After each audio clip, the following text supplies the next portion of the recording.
پھر ہر لیڈر کا کام ہے کہ کس طرح معاشرے میں باصلاحیت لوگوں کو اسمبلی میں بٹھائیں تاکہ وہ معیشت کے بھی ماہر ہو، وہ زراعت کے ماہر ہو، وہ تعلیم کے ماہر ہو، وہ دیانتدار پاک باز ہو، 62 اور 63 پر پورا اترتا ہو۔ اس لیے ہمارے ملک کے مسائل کا حل متناسب نمائندگی ہے۔ ہم نے انتخابی اصلاحات کے حوالے سے فیصلہ کیا ہے کہ ہم باقی جماعتوں سے بھی اس پہ مذاکرات کریں گے۔ ماضی میں بھی اس پر میں نے عمران خان صاحب سے بات کی، مسلم لیگ کے صدر صاحب سے بات کی، آصف علی زرداری صاحب سے بات کی، لیکن موجودہ ماحول میں ہم نے مناسب سمجھا اور ایک کمیٹی ہم نے بنائی ہے، جناب لیاقت بلوچ صاحب، جناب مشتاق احمد خان صاحب اور اس طرح جناب امیر العظیم صاحب اور جناب میاں محمد اسلم صاحب اس کمیٹی کی ممبران ہیں۔ ہم چاہتے ہیں کہ ہم تمام سیاسی قوتوں کے ساتھ متناسب نمائندگی اور الیکشن ریفارمز پر مذاکرات کرے تاکہ کنسنسس کے ساتھ الیکشن ریفارمز کے بعد قوم ایک نئے مینڈیٹ کا موقع پا سکے، اس لیے کہ نئے مینڈیٹ کے علاوہ مسائل کا کوئی حل نہیں ہے۔ محترم صاحب حضرات، اس وقت عمران خان صاحب نے ایک اعلان کیا ہے کہ امریکہ نے میرے خلاف سازش کی ہے اور ان کے ساتھ ان کے جیب میں ایک خط ہے جو وہ جلسوں میں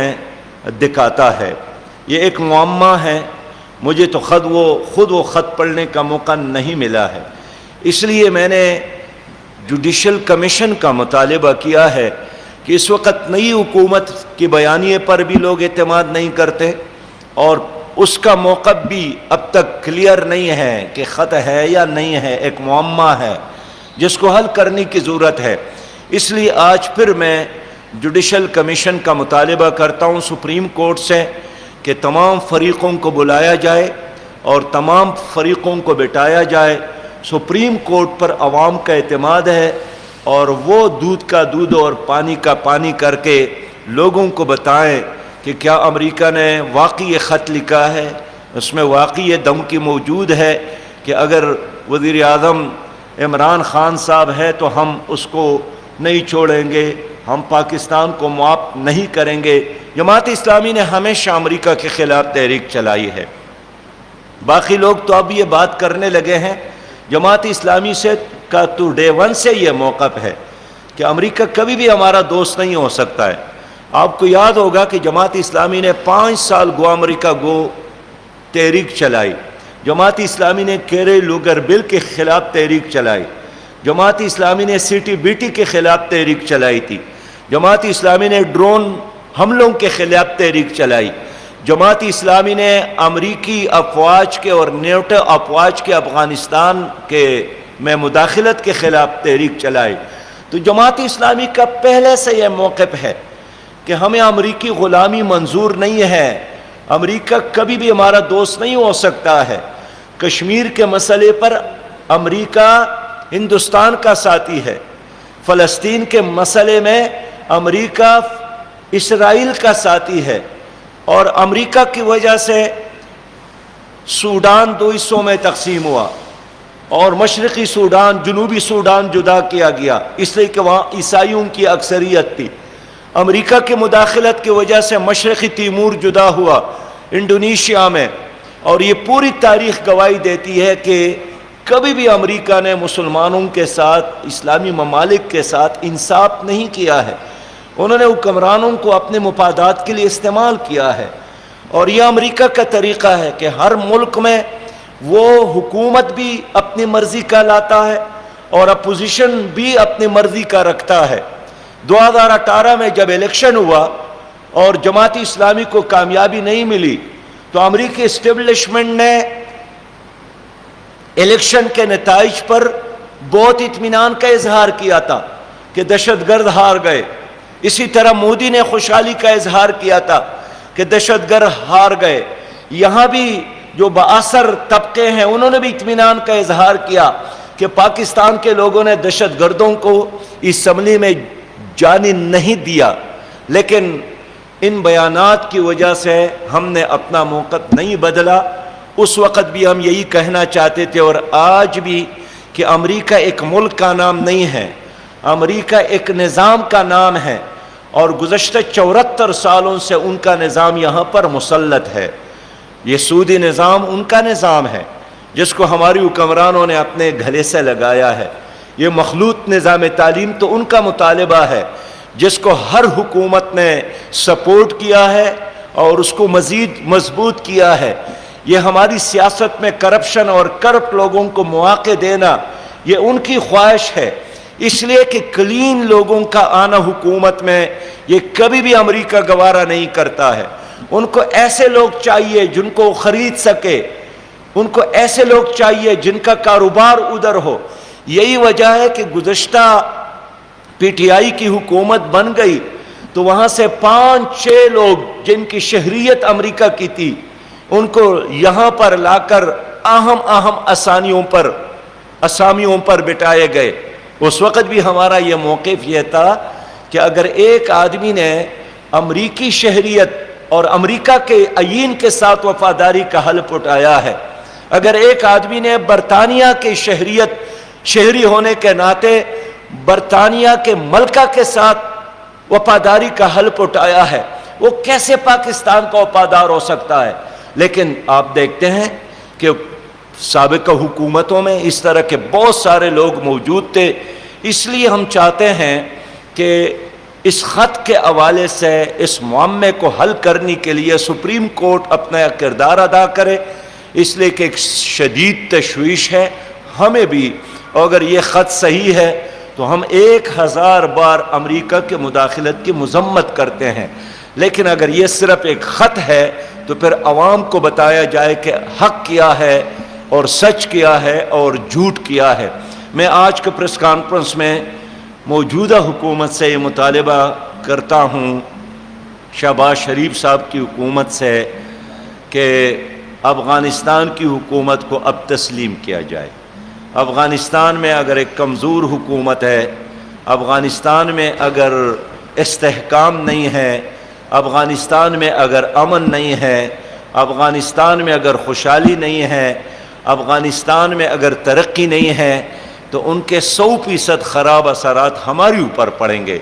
اس لیے میں چاہتا ہوں کہ موجودہ حکومت افغانستان کی حکومت کو تسلیم کرے، امریکی ڈکٹیشن کا انتظار نہ کرے۔ اور یہاں 2 بار OIC کا اجلاس ہوا، ہمیں یہی توقع تھی کہ OIC کے اتنے سارے ممالک کے لوگ یہاں پر جمع ہیں تو وہ افغانستان کو ضرور تسلیم کریں گے، لیکن مجھے افسوس ہے کہ OIC کے اجلاس میں بھی امریکہ سے مطالبہ کیا گیا کہ افغانستان کو تسلیم کیا جائے اور ہمیں تسلیم کرنے کی اجازت دی جائے۔ میں سمجھتا ہوں کہ 57 اسلامی ممالک ہے، 2.25 ارب مسلمان ہے، معدنیات سے مالا مال ہے، لیکن افسوس یہ ہے کہ وہ آزاد نہیں ہے۔ لیکن آج کے لمحے میں ہم اب پاکستان کی حکومت سے یہی ڈیمانڈ کرتے ہیں کہ افغانستان کو تسلیم کیا جائے تاکہ افغان گورنمنٹ اپنے پاؤں پہ کھڑا ہو اور وہ استحکام کی طرف آگے بڑھے۔ میں آپ سب کا شکریہ ادا کرتا ہوں۔ بے روزگاری میں اضافہ ہوا، مہنگائی میں اضافہ ہوا، ہمارے ادارے تباہ ہو گئے، موجود ہے، لیکن وہ عوام کے لیے کوئی فائدہ مند ادارے نہیں ہیں۔ سیاست پر چند خاندانوں کا قبضہ ہے اور ان خاندانوں کے قبضے کی وجہ سے غریب آدمی کا، عام آدمی کا، باصلاحیت آدمی کا، ملک کے لیے خدمت کرنے والے، جذبہ رکھنے والے آدمی کا اقتدار تک ایوانوں میں پہنچنا ناممکن ہے۔ اور یہ سب کے سب تقریباً وہی لوگ ہیں جو فوجی گھملوں میں پلے ہیں،